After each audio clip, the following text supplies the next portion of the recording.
Sa atin naman hong Bombo News Analysis, may kaugnayan ho yan sa paggamit ng sedition bilang panangga sa malayang pagpapahayag. Ang detalye ihati ni Bombo Jason Felina. Ang kalayaan sa pagpapahayag ay isa sa pinakamahalagang karapatan ng bawat Pilipino. Sa isang demokratikong lipunan, ang mamamayan ay may karapatang ipahayag ang kanilang saloobin, maging ito man ay papuri o kritisismo sa pamahalaan. Ang panawagan sa pagbaba ng pwesto ng Pangulo tulad ng pinakita sa protesta noong November 16 ay bahagi lamang ng karapatan ng mamamayan na magpahayag ng kanilang mga hinaing. Ang banta ng inciting to sedition, gaya ng sinabi ni DILG Secretary John Vic Rimulya, ay labis at maaring magdulot ng takot sa mamamayan. Ang paggamit ng sedisyon bilang armas laban sa protesta ay naglalagay sa demokrasya sa panganib, sapagkat ang demokrasya ay nabubuhay sa bukas na talakayan at malayang pagpapahayag ng opinyon.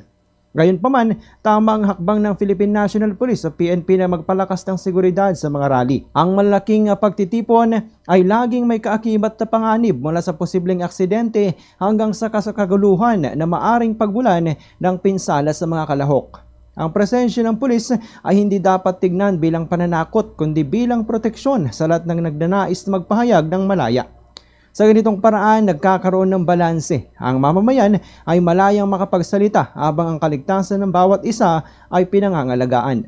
Ang ganitong diskarte, hindi pagbabanta sa kalayaan ng mamamayan, kundi pagbibigay proteksyon ang dapat sundan sa lahat ng pagtitipon.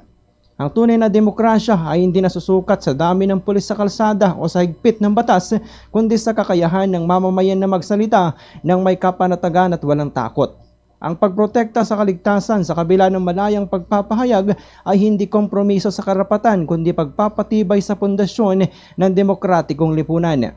Sa huli, dapat malinaw sa lahat na ang pagpapahayag ng opinyon ay karapatan ng mamamayan at ang seguridad sa mga pagtitipon ay tungkulin ng gobyerno. Sa wastong balanse ng kalayaan at kaayusan, may papakita natin na posible ang isang lipunang demokratiko, malaya at ligtas para sa lahat.